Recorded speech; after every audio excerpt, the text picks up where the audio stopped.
नमस्कार, जीना सीखो के इस वीडियो में आपका बहुत बहुत स्वागत है। मैं डॉक्टर जयनारायण। आज हम जिस पंचकर्मा थेरेपी की बात करेंगे, अगेन वो केरलीय पंचकर्मा पद्धति से आई हुई एक थेरेपी है। लोकलाइज थेरेपी है, यानी कि एक स्थान विशेष पे हम वो थेरेपी करते हैं और उसमें रोगी को इंस्टेंट रिलीफ मिलता है। जी हाँ, मैं बात कर रहा हूँ जानू पिचू की। तो पिचू के लिए अगेन हमें जो सामग्री चाहती है, पहले उसके बारे में हम बात कर लेते हैं। तो पिचू बनाने के लिए सबसे पहले हमें कुछ इस तरह से नैपकिन और ये कॉटन के पैड्स होते हैं। ये कॉटन के पैड और ऊपर नीचे एक एक क्लॉथ की लेयर, जैसे हम यहाँ पे स्टेराइल नैपकिन्स यूज़ करते हैं तो एक एक लेयर लगाते हैं। पिचू की जो नीचे वाली लेयर है उसको ऑयल में डिप करके पहले से ही हम बॉयलर मेथड से गर्म कर लेते हैं। ये हमारा पिचू जानू पिचू के लिए तैयार हो रहा है। तो अब इसकी प्रोसेस पे हम आएंगे। उससे पहले जो तेल हम यूज़ कर रहे हैं उसके बारे में मैं बता दूं। हिम्स जीना सीखो में हम जो भी औषधि प्रयोग करते हैं वो पूरी तरह से क्वालिटी स्टैंडर्ड्स को देखते हुए तैयार की जाती है। तिल तेल को सिद्ध करके, औषधीय द्रव्यों के साथ सिद्ध करके महानारायण तेल का निर्माण किया जाता है, जिसका यूज़ हम जानू बस्ती के लिए करेंगे। जहाँ तक बात है जानू बस्ती के लाभ और कहाँ कहाँ ये काम आती है, तो जैसे जानू से स्पष्ट हो रहा है नी जॉइंट।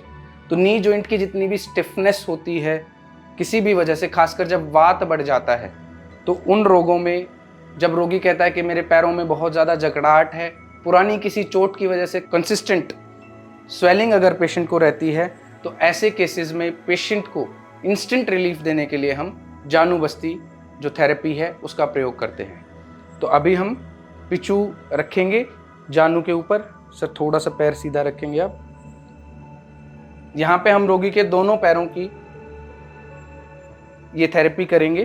पहले से उष्ण किया हुआ पिचू हम रखते हैं और उसके बाद हीट देने के लिए साथ के साथ गरम तेल।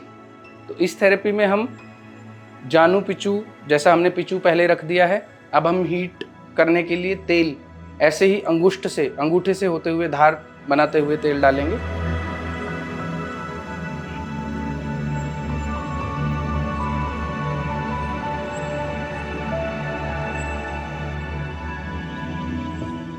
जानू पिचू और जानू बस्ती में यही अंतर है कि पिचू में जो हीट है वो पिचू के थ्रू जाती है, डायरेक्ट गरम तेल नहीं डाला जाता है।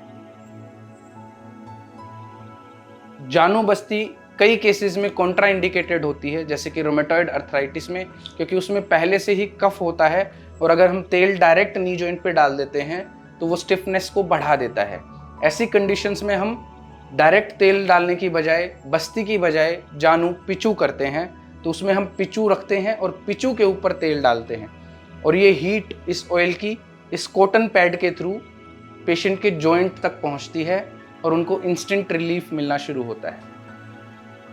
जैसे हमने एक राइट वाले नी पे अभी पिचू में वार्म ऑयल डाला है, जब तक ये गर्म रहेगा हम दूसरे वाले पे भी ऐसे ही सेम प्रोसेस से अंगूठे से 2-3 उंगल की ऊंचाई से तेल डालेंगे, धार डालेंगे तेल की। हमेशा सर्कुलर मोशन में ही जो औषधीय तेल है, औषधीय द्रव्य है, उसको डाला जाता है।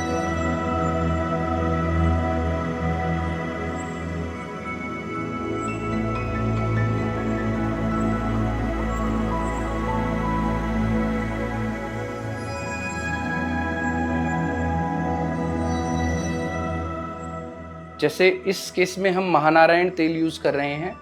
कई बार दशमूल आदि तेल भी प्रयोग किया जाता है।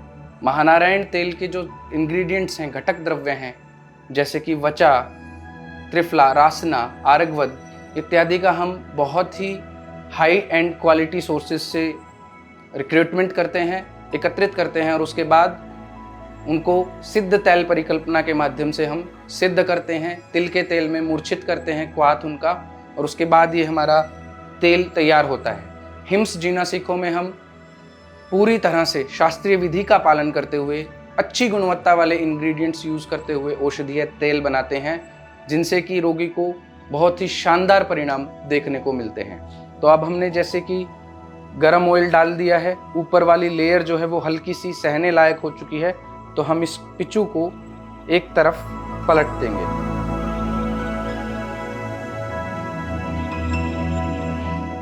सेम प्रोसेस हम दूसरे नी पर भी करेंगे।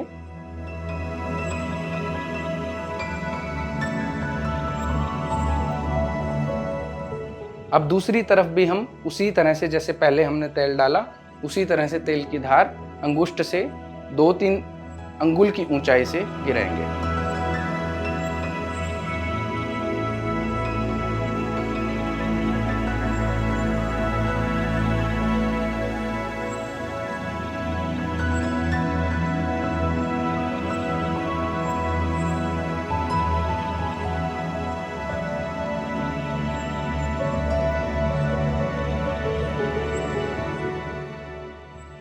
जैसे ही हमें ऐसा लगता है कि तेल जो है उसका तापमान थोड़ा ठंडा हो गया है, उसी समय हमने और धार तेल की डाल देनी है, ताकि जो टेम्परेचर है वो गर्म ही बना रहे, उष्ण ही बना रहे।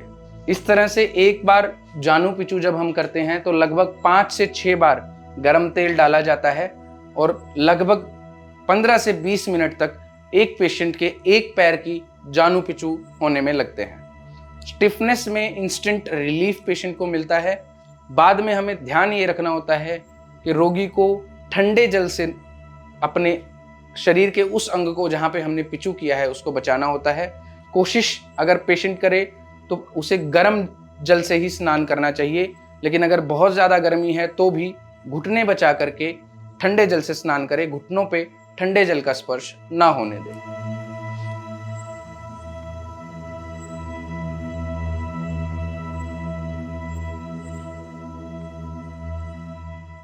तो आज के इस वीडियो में हमने जाना जानू पिचू के बारे में।